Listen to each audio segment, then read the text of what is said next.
I welcome all of you to this Global Genes webinar on how to discuss genetic diseases with your loved ones. I'm Dan Levine, principal of Levine Media Group and host of Global Genes Rarecast, and it's my pleasure to welcome you today and moderate today's panel. We've got a great mix of panelists who have experience in talking about genetic diseases from both sides of the table, and today they're going to share with you their insights and experiences. Our panelists are Jenna Miller, Genetic Counselor of Recombine, Cynthia Frank, Director of Patient Advocacy and Meetings for the O'Shea's Foundation, Jenna Mills, Trustee and Patient Advocate with the Cure Catacil Association, and Elle Fox, Genetic Counselor and Independent Contractor. Thank you all for joining us today. I'd like to thank today's sponsors, Alexion, Genzyme, and Shire for their support of today's webinar, and the staff of Global Genes and Katie Mastro for her great work in putting together and coordinating today's program. There are currently about 7,000 rare diseases identified worldwide, and approximately 80% of those are caused by genetic changes. Today we're going to have some questions about what you need to know about the genetics underlying rare disease and how you might want to discuss the details with your child's disease with others. This webinar is meant to be interactive. I encourage people watching this live to use the instant messenger in the bottom right-hand corner of their screens to send questions as we go. I'll do my best to work those into the discussion, and we'll also save time at the end for questions from the audience. We're not too deeply today in genetic concepts, but I'll provide some resources at the end of this panel for people who are hungry to learn more about the underlying science. That I think it would be useful to start with some big concepts. Perhaps, Jenna, can you distinguish for us the difference between a genetic disease that is dominant, recessive, and de novo? Absolutely. So there are lots of different genetic conditions out there, and they're inherited in lots of different ways, right? But you've mentioned just a couple, and we'll go into those. So the first type of genetic condition that we'll talk about are autosomal dominant genetic conditions, right? And you have to think, when you think about genetic diseases, you have to think of genes, obviously, and how they're inherited. So we have 2 copies of every gene in our body, and we get one from each parent. And how a particular genetic condition is inherited through the family varies based on particular changes or mutations in those genes. With autosomal dominant conditions, if someone has one of their 2 copies of a gene has a change or a mutation in it that makes it so that gene doesn't work as well, in that case, they are affected with that condition. You can see in the slide here that when autosomal dominant conditions are passed through families, they're passed from affected parent to affected child with 50% likelihood, and that's regardless of the sex of the parent or of the child.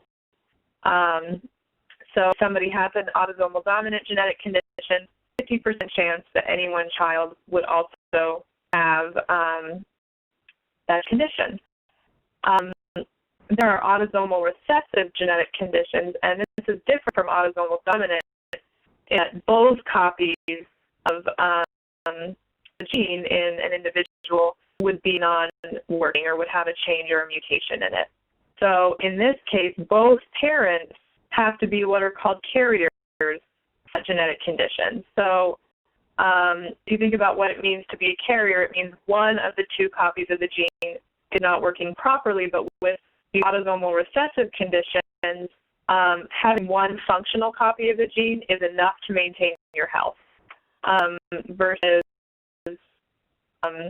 and that's different from the autosomal dominant conditions, right, where just one non-working copy makes you affected with the condition. So with autosomal recessive genetic conditions, if both partners, both parents are carriers, then in that case there's a 25% chance, a 1 in 4 chance for any one child to have that condition, as you can see in the diagram there. And I also wanted to talk about X-linked conditions a little bit.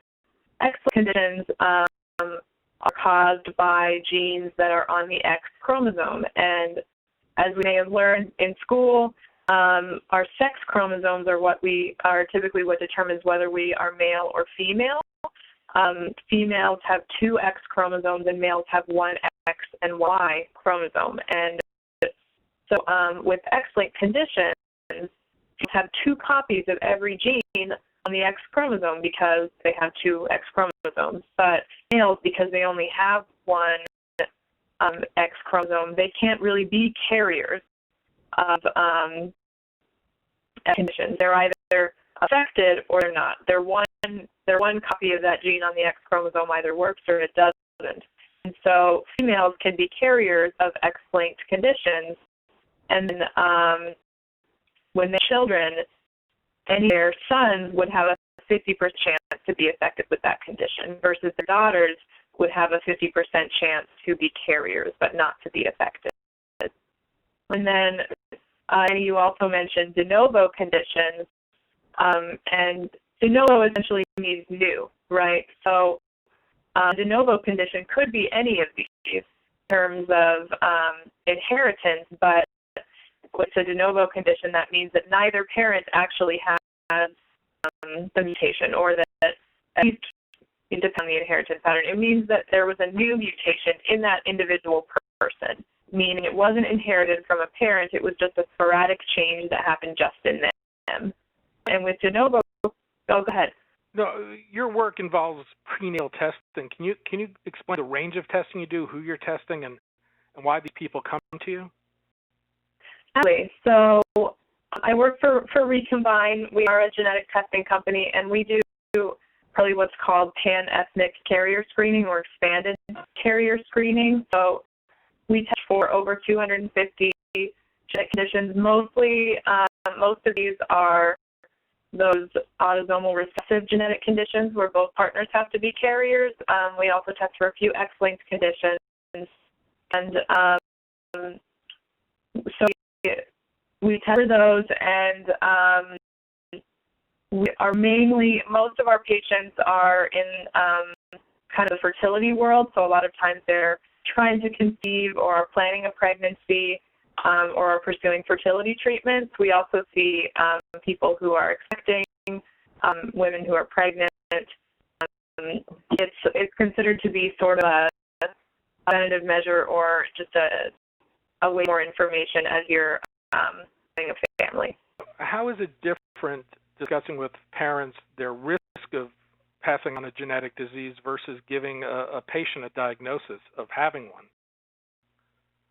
Really good question. I'd say the good difference there is that in the pediatric realm, child is present, right?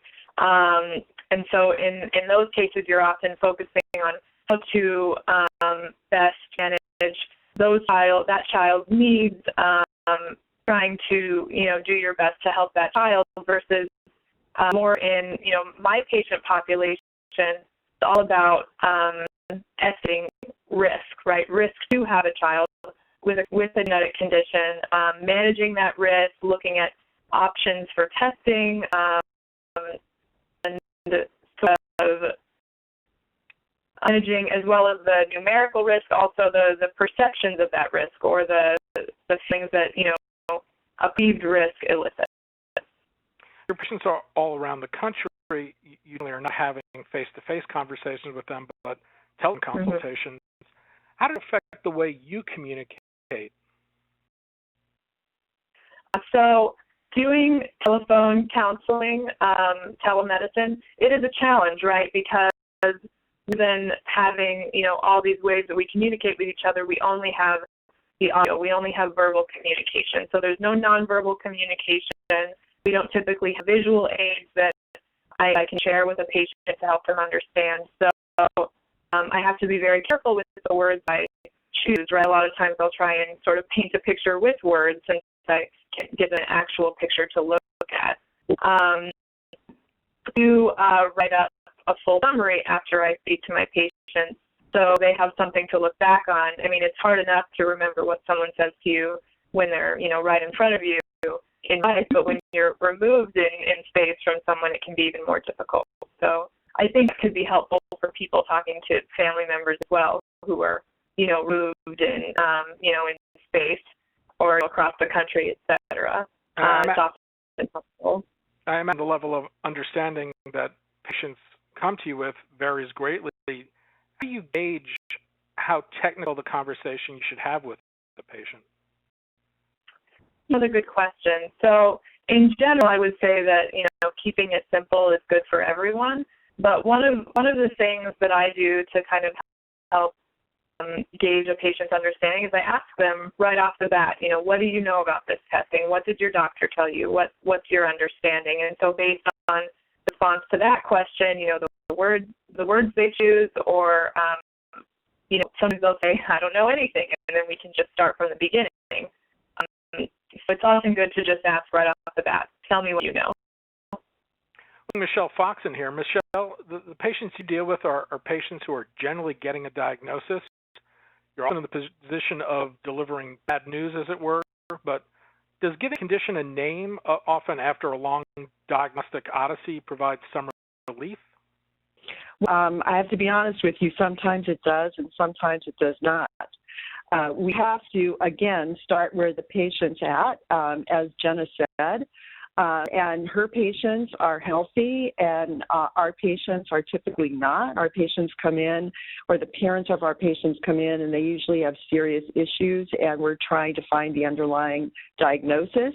And sometimes parents are actively seeking that, and sometimes it's not a good time for them to be seeking the information, and denial is working okay. When they are looking for the underlying answer, that is a part that we play to find an underlying etiology for the problem that the child has. And often that is a relief, but it's only the beginning of the answer, because as we get the answer, we have to go forward. What does it mean for the child? What does it mean for the family? What can we do? What does it mean for reproductive options? And there's a lot of information that is just the beginning. And I do want to say, Danny, that we don't always give bad news. There's a lot of times that we actually give good news, and it's good information for both the patient, the parents, and the family. I have the gene for travel and flight. Yes, that's right. That's right. But increasingly, I would like to mention that the reason to go after a diagnosis is there's starting to be a sea change, and there's treatment for genetic disorders. And we're going to hear about that later from the panelists. So there is a reason to find an underlying diagnosis now more than ever. Well, the Global Genes community is characterized people who are hungry for information. They're been advocating for themselves and their children and combating their diseases in a very active way. And there's a wide variance in people's appetite for information, though. Appetite for information among your patients, and how do you address this and gauge those differences? Well, as I discussed, there is sometimes a strong sense of denial. If you want to go to the next slide, I just made a few comments about what it means to be finding the answer. Again, it's really important to gauge how the person in front of you is feeling about this.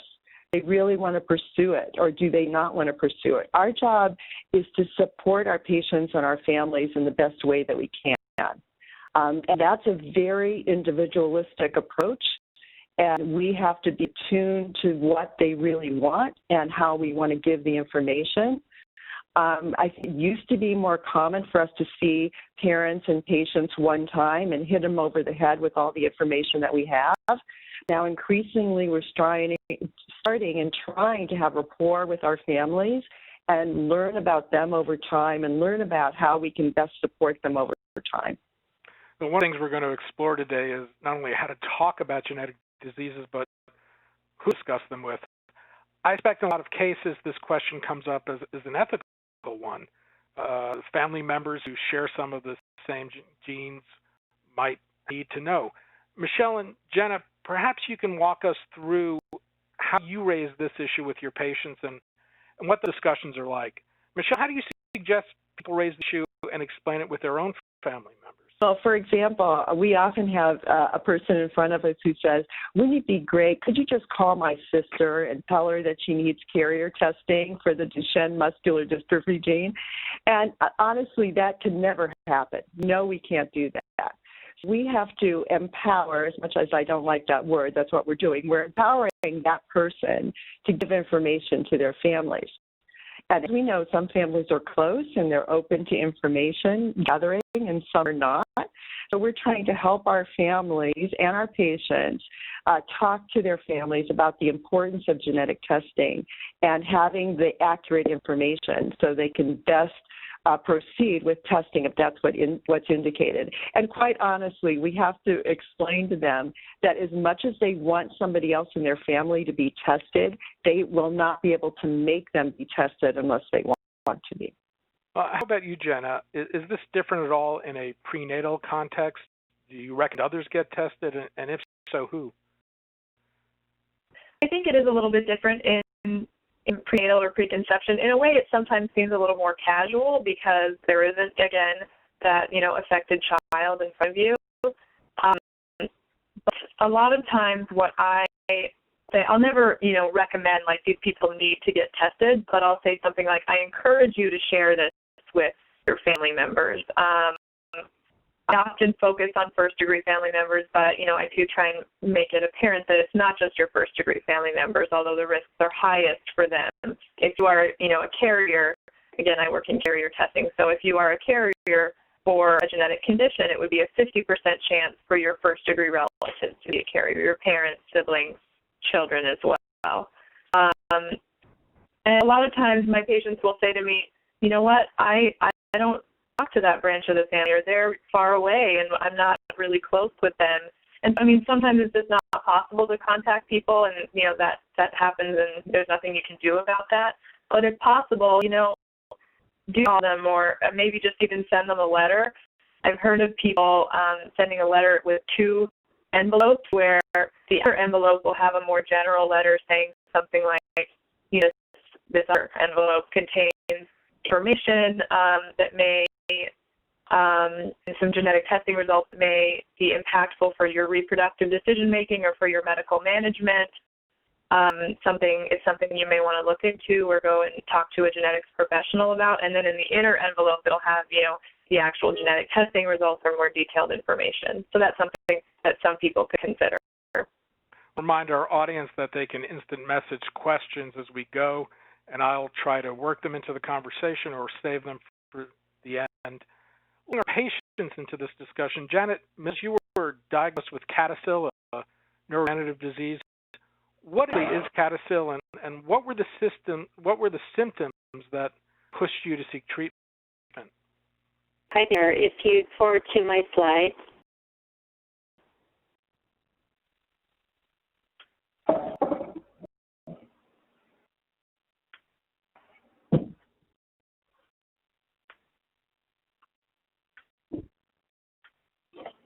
And it shows that CADASIL is caused by a mutation of the NOTCH3 gene on the 19th chromosome.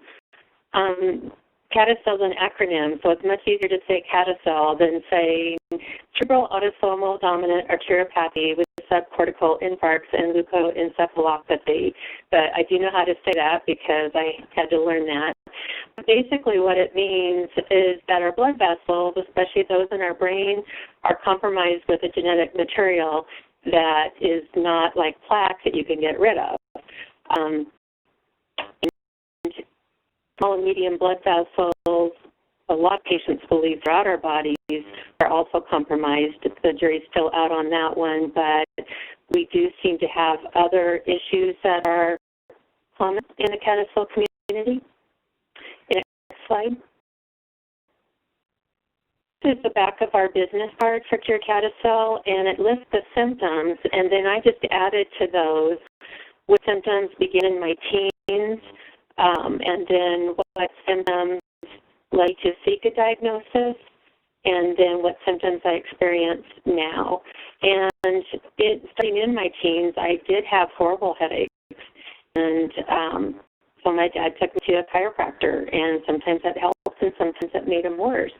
And we really didn't delve into why.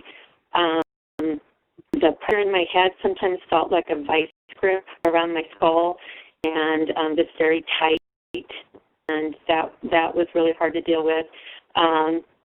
The depression, I started at, and anxiety in my teens, and I just kind of thought everyone felt that way. And so I would talk to my friends, and they would say, really? I don't feel that way at all. I just thought, wow, I must be just really strange. It must be really weird because I feel this way, and so many of my friends didn't.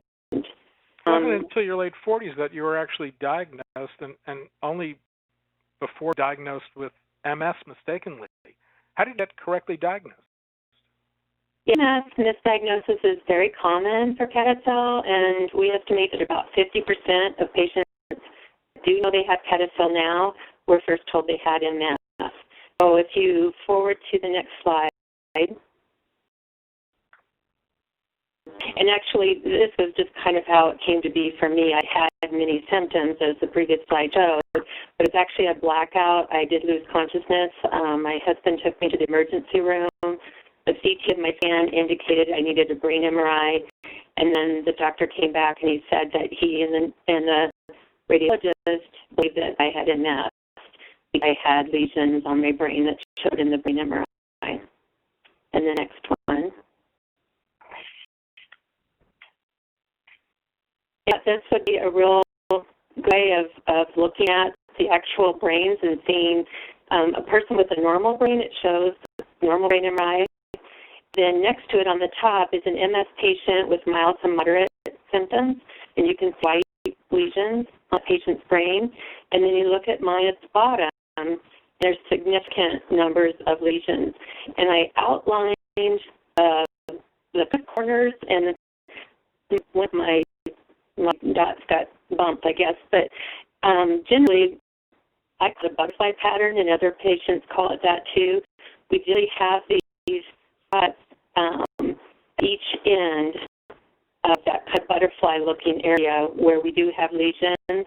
And then above the yellow circle are some other dots that are lesions. And so the lesions look similar to an MS brain. But when I saw my doctor, my neurologist, for the first time, he kept having me walk and talk and put my finger on my nose and do all these really simple things because he was looking at my brain on the bottom there and thinking, wow, if you had MS, you'd probably need a walker or, possibly even a wheelchair with the number of lesions, and I don't. Were you diagnosed with a genetic test, ultimately?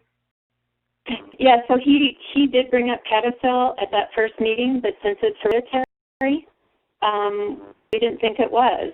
In the next slide, so we were looking for what it was, even though he said there is this thing called CADA-cell. But he was really good about bringing up the CADA-cell. I had a spinal tap and many other tests, and finally he said, you need to go see the specialist. I did. That specialist agreed that I needed to get the CADA-cell test, and out of months and many tests that I had gotten, that was the only one that came back positive. I did not see a geneticist or a genetic counselor till after that, and that actually was very helpful for my family. Well, no one told me about that ahead. One of the scary things about being misdiagnosed in this case is that the drugs used to treat MS are actually harmful to CADA-cell patients. Is that right? Yes. Yeah, they can be, and they're very expensive. So you're being treated for something that you don't really know for sure what it's doing to you, and it's a lot of money. So I'd like to finally get a diagnosis and know what was going on with you. It was emotional, but also it was very good for me. Some patients, I know, when they get a serious diagnosis, that's when they start feeling, really upset and possibly suicidal. I had those feelings before because I didn't know what was wrong with me. So actually getting a diagnosis after feeling like something was wrong with me since my teens on that slide is what it was like. Wow, this was nobody's fault. This was nothing I did or anybody did.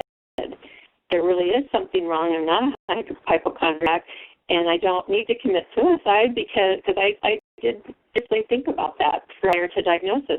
because I know what's wrong and I can deal with it better. So my view of is more positive post-diagnosis than pre-diagnosis. So when you were diagnosed, who did you tell and why? I believe it's the next slide. Of course, the doctors that I'm in contact with need to know the risks, and I'll go over those in a minute. My family, especially those that are related to me, need to know because they could have it as well. It places them at risk of stroke and other problems.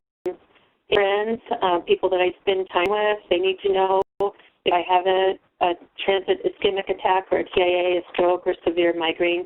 They need to know where I keep my medical info in my purse, what I can do to help. On the bottom, it shows one thing that we really have to deal with, and that's my bracelet, and I wear it all the time. It's in the CADASIL patient that I can't have any TPAs if I have a stroke. On the inside of my bracelet, it says what I cannot have. And I think that's a huge reason for families, CADASILs and their family, to talk to their family members, because if they did have a stroke and they did not know that they could have CADASIL, that was even a possibility, they could be treated with a medication that could cause a fatal cerebral hemorrhage. Now, that doesn't mean they'll have one, because many patients are diagnosed after they have a stroke, so they did survive the stroke. But it is a caution. Frank, at 13, you were diagnosed with Gaucher's disease, a lysosomal storage disorder. Can you explain what Gaucher's is and how does it manifest itself? Thank you. Yeah, please.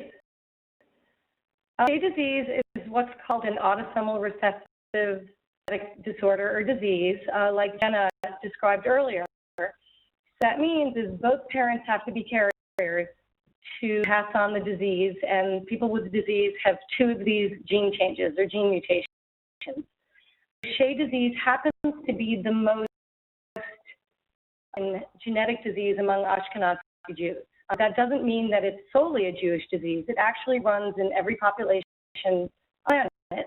It's more common with Ashkenazi Jews. It's inherited. It's a gene mutation on the first chromosome. I mean, if you're in the medical community, you understand that. But more in common terms, it's we can be a carrier and not know it. And even some people with disease can not know it until later in life. Next slide, please. And really, the typical, I have Gaucher disease, and the typical symptoms of type Gaucher disease is the type of disease I have. There are also types 2 and 3 disease, which affect the body, the brain, and affect neurologically, but I don't have that type of disease. But what happens is that I'm lacking an enzyme.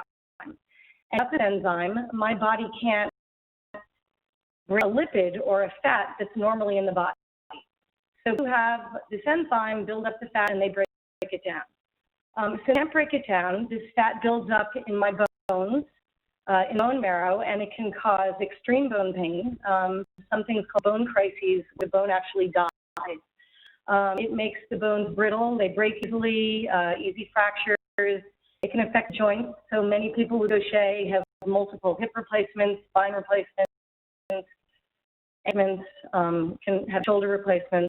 It also affects, when these cells build up in the blood, it affects blood counts. So all the red counts are very low, and it causes excessive bleeding. So females will get very heavy periods, massive nosebleeds for hours on end. If you get a cut, it's hard for that bleeding to stop. And fat cells get caught in the liver and spleen. So spleen becomes enlarged. I looked pregnant for over 10 years because my spleen was about 9 kilos or about 20 pounds.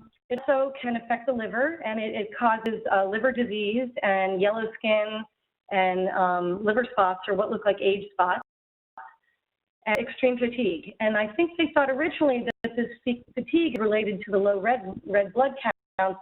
They're finding out now that it's also other things with the disease they don't totally understand, but part is the inflammation. That can cause fatigue, and there's general inflammation in the body with Gaucher disease. and it also causes a very weak immune system. So I had a cold very easily, or the flu very easily, or before I had treatment when I was younger, I would catch a lot of weird skin bacteria, ringworm, impetigo, and things that can affect the skin. And there's also possible lung involvement. Not many people have the lung involvement, but it can cause pulmonary hypertension. Well, you were misdiagnosed with leukemia. How did you get a correct diagnosis? Next slide, thank you. I was a child. My mother had 3 children, and she thought that we were all normal and healthy children, although I really was symptomatic since infancy. I had growing pains, which was actually the bone pain from the disease. My head was a little bit big. I had pale skin with a yellowish hue to it, which is the jaundice from the liver being affected. And we just kind of ignored those symptoms. We thought the youngest of 3 kids, my mother had 3 kids within 2.5 years. And it was just kind of understood that the youngest one is going to be the sickly child. 4 years old, I had a huge bruise on my calf. And I showed my mother, and she panicked, and she took me to our pediatrician. And I was actually originally misdiagnosed with being malnourished, and he wanted my mother to feed me red meat and take me on a vacation to a warm climate. But after, about a month of eating chicken livers and liverwurst, because it was the only meat I would eat, the bruise right up my leg. So I went back to the doctor, and they took blood, and I was misdiagnosed with leukemia, which is a very common misdiagnosis for Gaucher disease because the symptoms are somewhat similar. I was sent to a hematologist, and I probably had to go back to this hematologist twice a week for about 8 months, blood taken. And I wasn't treated for the leukemia because she didn't understand the progression of this type of leukemia that they thought I had. And they took bone marrow from my spine, which is not necessary nowadays to be diagnosed. But they took my spine, they grew the cells, and they saw these Gaucher cells, and I was properly diagnosed. And what's that? Oh, and I have it here. Yeah, that was in 1976. So that was a time when there wasn't online, there wasn't internet, it wasn't easy to do research and just plug in some symptoms. He was actually an excellent hematologist, and I mention now that yes, that makes me 51 because in a couple of days I'm on a birthday, and then I'm well into my 50s, and I can no longer think that these are not inevitable.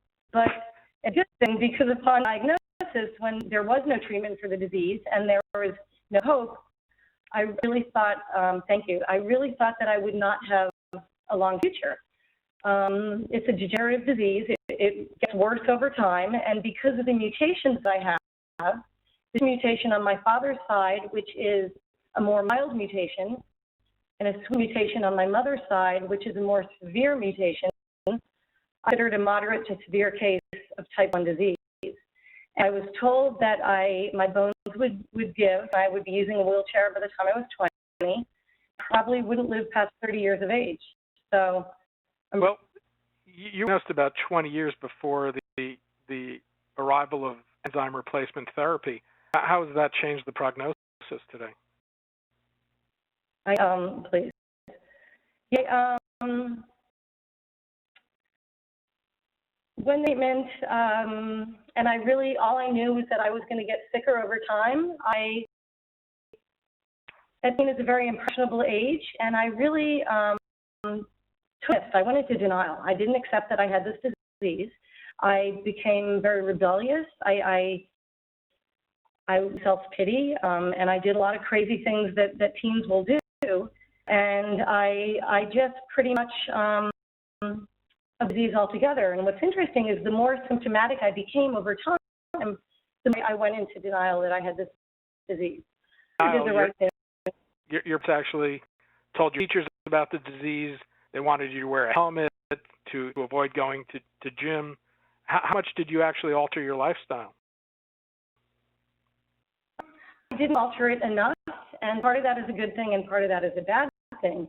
I was told to wear a helmet to school because my platelet counts and my red blood counts were so low that they were afraid that I could literally be tapped on the head and hemorrhage and die. and I'm a very athletic child. Before I really started getting sick, I was pretty much one of the best in every sport I did. I was a skateboarder. I was on the volleyball team, the badminton team. I was a cheerleader. I loved the ocean and the beach and skimboarding. And I was told that I could no longer do anything because there was such a risk of me hemorrhaging. They wanted to take me out of all sports and sit on the side in gym class and do it. I was normal. I didn't want to look any different. It was a genetic disease. I felt different. I just wanted to be where I was before the diagnosis. And the thing is, I think Paul had said earlier about with some people, denial works just fine. But it only works just fine up until a point. And when you reach a level of sickness, you can't deny that anymore. And you have to accept the disease and try to move on from that. And after a good 20 years of being in denial and being depressed and doing all the things I shouldn't do, I can go to the next slide, please.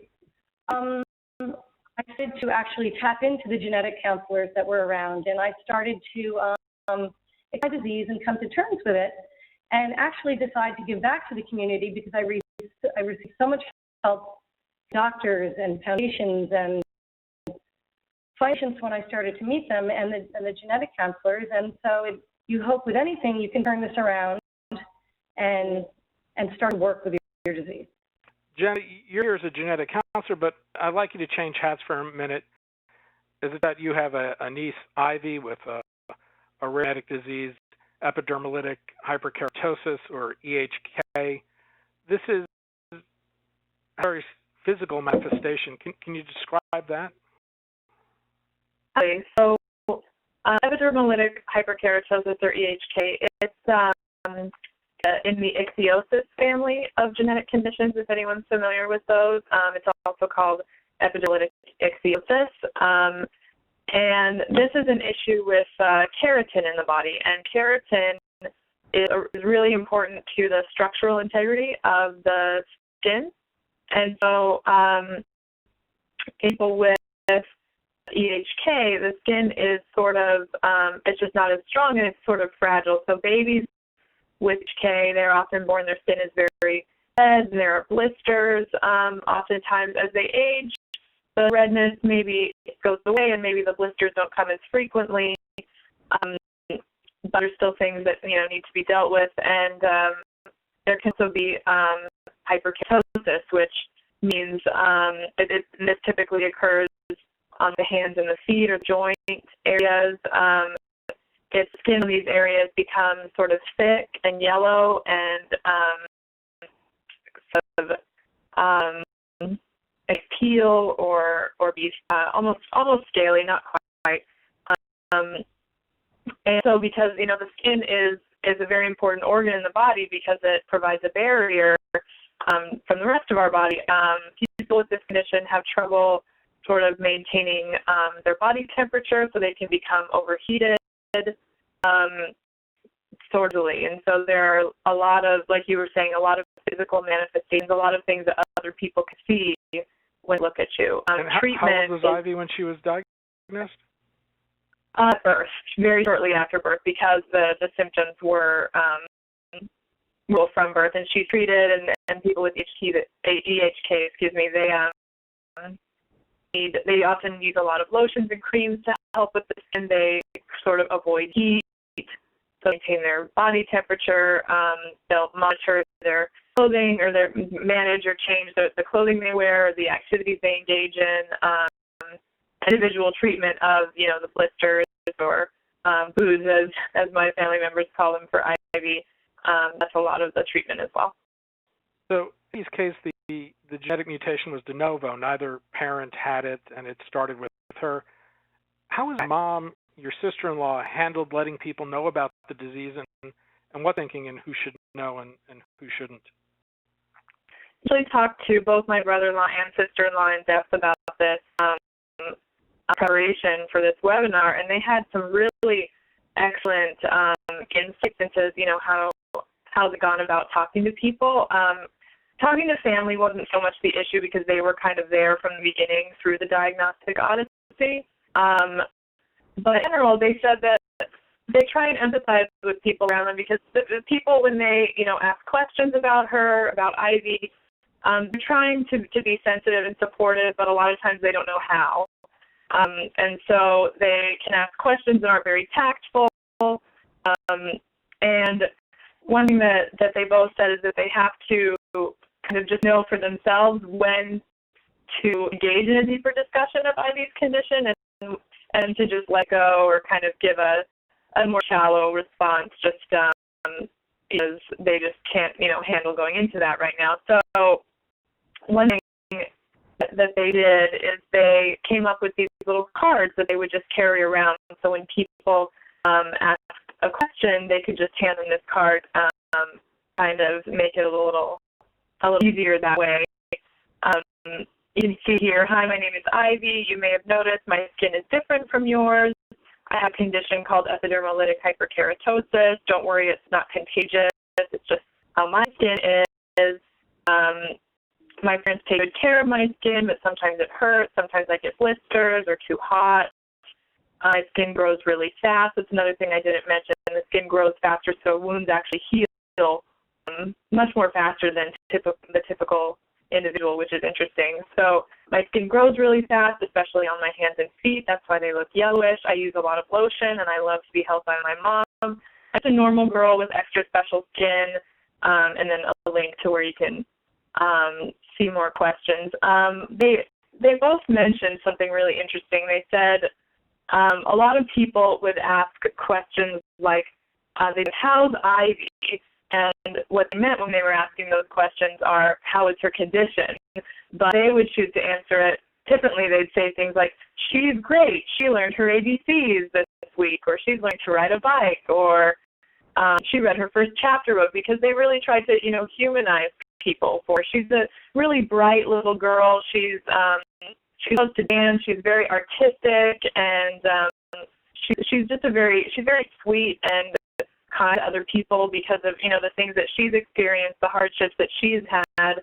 She's very sensitive to other people's pain and is a very nurturing child. So I try and help people see beyond the condition because she's so much more than that, right? And they said that one thing that was hard for people to digest is the fact that it is a genetic condition. So it's not just going to go away. People say, oh, if you, maybe try this, or go see this person, or have you thought about treating her this way? And they say, well, it's not a condition that, we can just take a pill and it gets better. The problem or the issue is with the DNA. And so unless we can change DNA, then it's not going to be cured. It's not just going to go away. And so that's something that people have had trouble kind of processing. But when they explain it that way, they kind of go, oh, okay. We're getting questions from our audience. We're going to try to get to all of them. But I want to ask Michelle Fox here. We've talked about genetic diseases with family members. We've discussed it about talking to friends about genetic diseases. What discussing it with a child who has the disease? Is the conversation with parents done without the child? Do you build in from the start for that conversation? And do parents prefer to translate what the genetic counselor has to say? Well, it really is part of our genetic counseling plan. So it's something that we approach before we see parents that are coming in for a diagnosis. And I think on a slide I had a few comments about that. So we want to know if they want to talk to us without the child in the room sometimes. But over time, I have been so impressed as to what children know. I am just amazed by that. So parents think that the children don't know things, but they do. So, for instance, if they're coming to the doctor repeatedly, they do know that something is wrong. So we help parents talk to them about how to talk to them and what that means for them.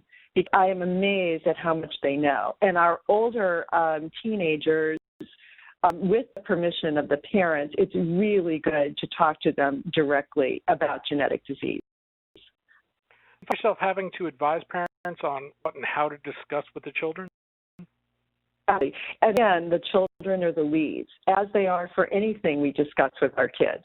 We're finding out what their understanding is and what do they need to know. We had an example where their parent had a very serious form of cancer that manifests itself in children, and the father wanted to bring the kids in for the blood test without telling them anything and just having their blood drawn. Well, obviously that's not the thing to do.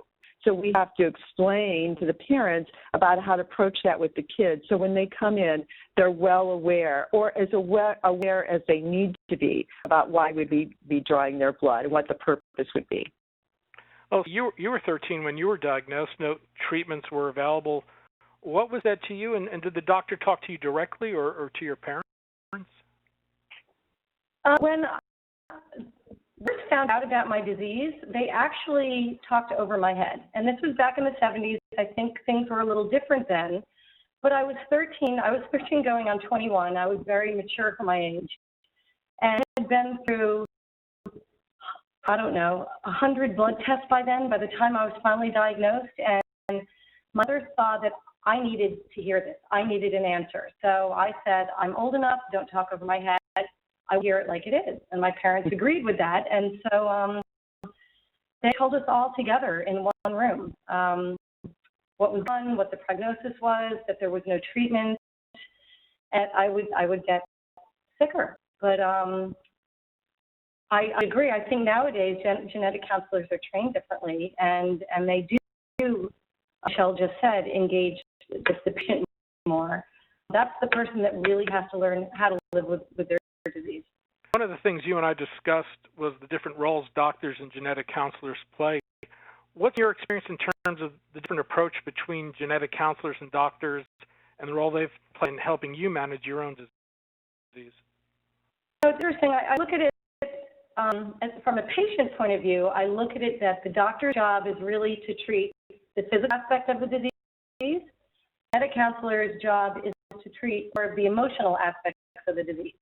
And when I was diagnosed, the emotional aspect was ignored. And I think it's why I went into such a deep depression and rebellion for so many years. But one thing I realized over time is that it goes way beyond diagnosis. It goes to learning how to manage your disease.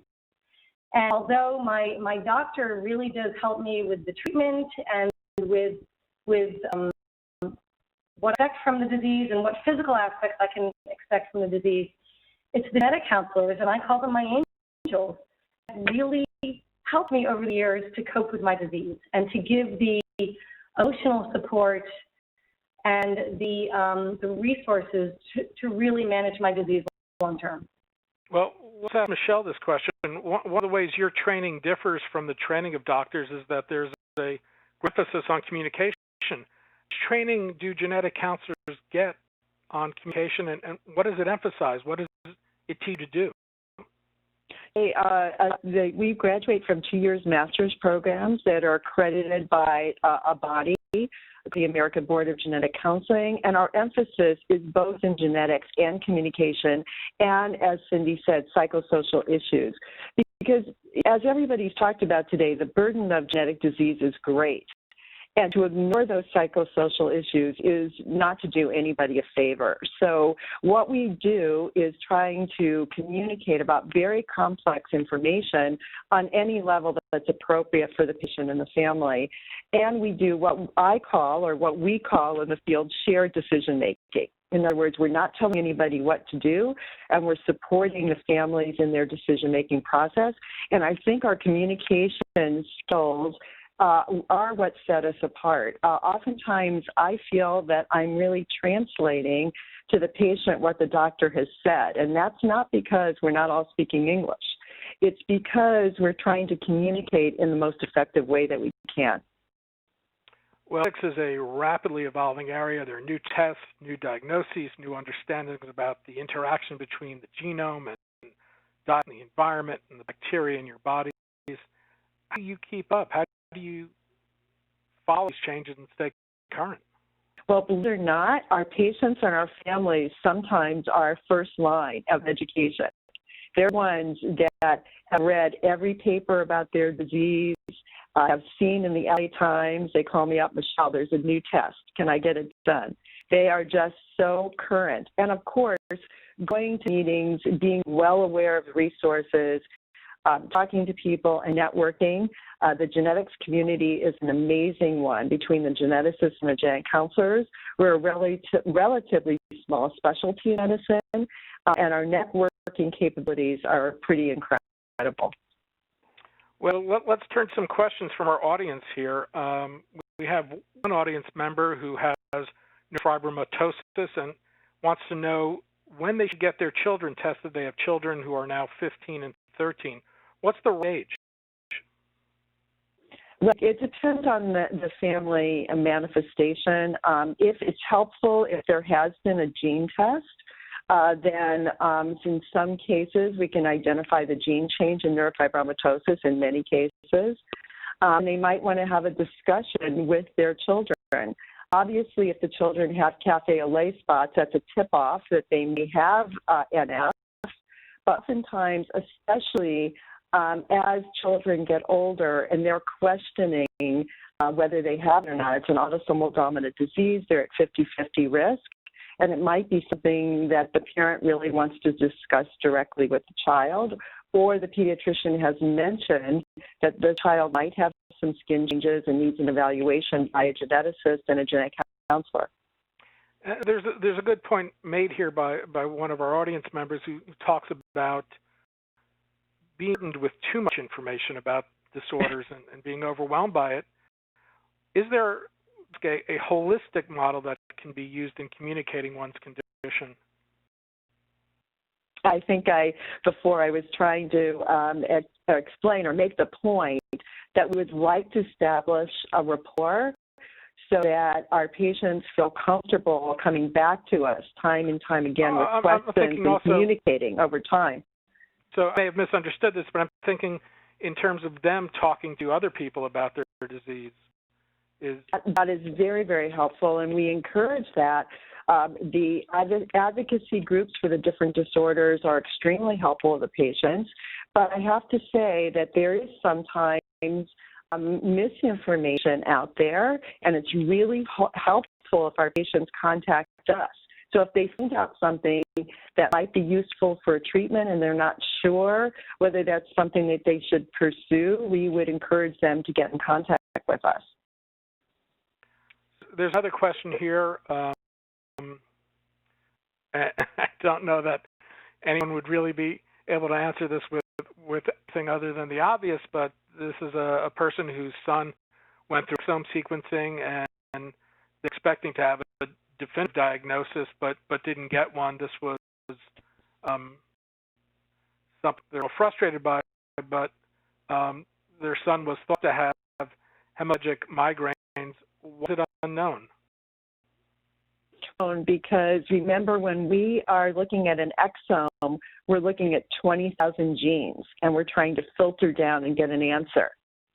So what we say, and I know that this is going to sound frustrating to this patient and the family, but they're going to have to wait for genome sequencing, okay?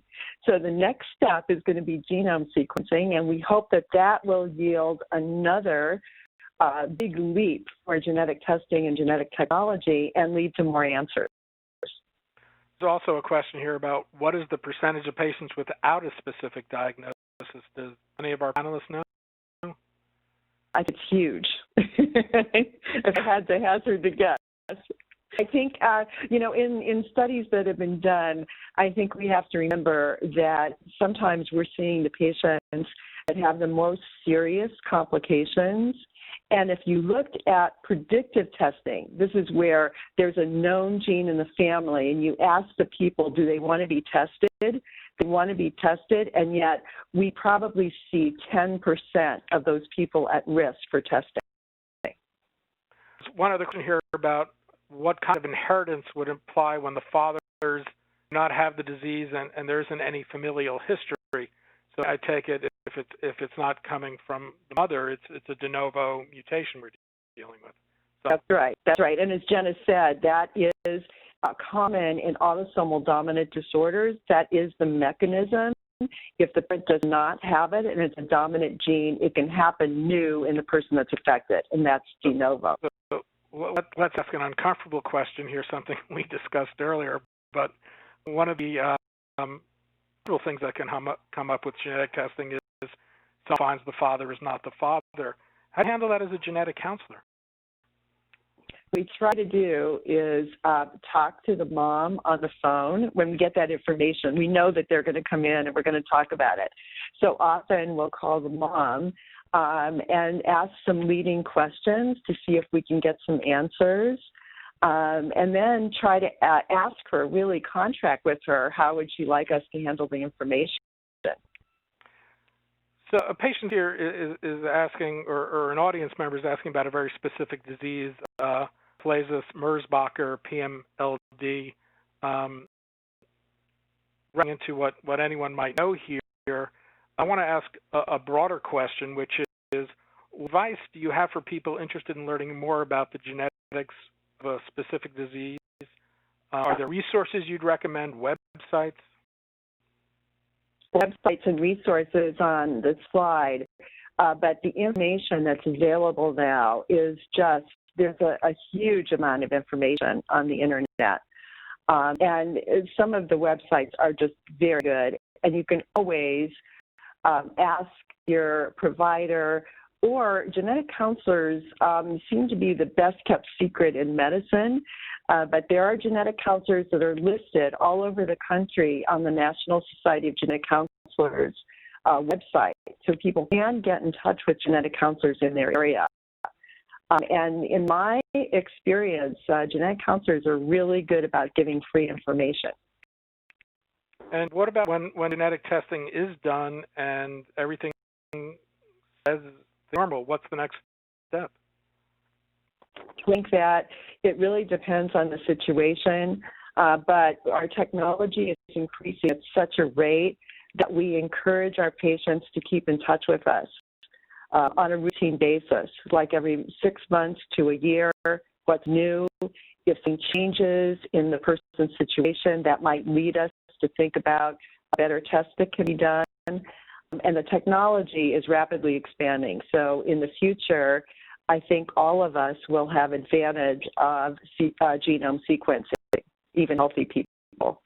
So I'll ask a final question from our audience. A distinction was made during our discussion between medical and psychological aspects of dealing with disorders. Do panelists have perspectives regarding best practices in coping with bullying?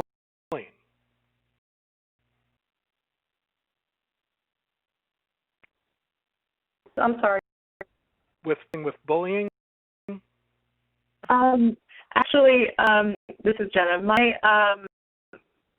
brother and sister-in-law talked about this a little bit.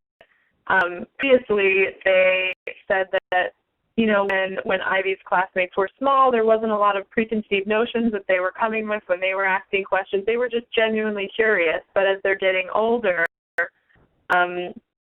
they are finding that people are starting to bully, and it is something that's hurtful for Ivy, obviously, and also for her parents who want to protect her from that kind of thing. And they said that all of what they do is they're just trying to get across, or trying to help Ivy get across to people, you know, we're all different, just some of our differences are more visible than others. And a lot of what they've into doing is just helping Ivy be able to, you know, stand up for herself and, you know, explain herself, engaging her in the process of talking to people of her condition, and just, you know, helping people to, and children especially, to kind of and to normalize it more amongst all of her children and her classmates to prevent that. And then just, you know, helping her just with self-esteem in general, helping her be able to know that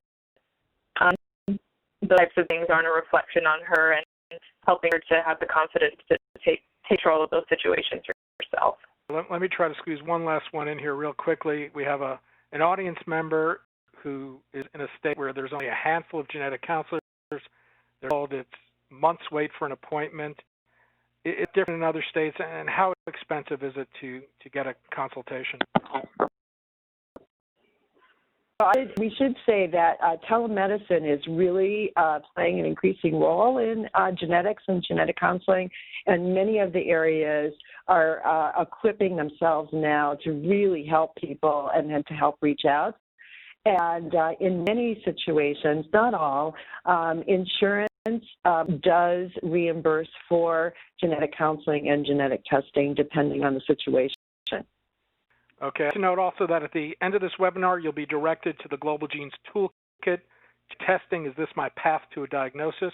You can download that free of charge to learn more. I'd like to thank our panelists for sharing their insights today. Jenna Miller, Genetic Counselor of Recombine, Cynthia Frank, Director of Patient Advocacy and Meetings for the National O'Shea's Foundation, Janet Mills, Trustee and Patient Advocate with Cure CADASIL, and Mel Fox, Genetic Counselor and Independent Contractor.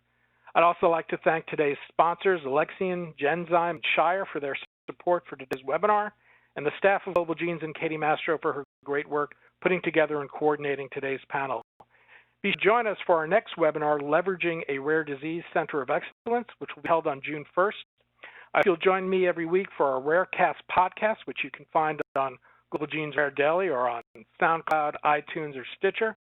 You continue the conversation with us by following us on Twitter. I'm A.S. Levine and at Global Genes for Global Genes. If you seek to learn more about rare disease and connect with others, I encourage you to explore the many resources available on the Global Genes website. On behalf of Global Genes, I'm Daniel Levine. Thanks for joining us for today's webinar.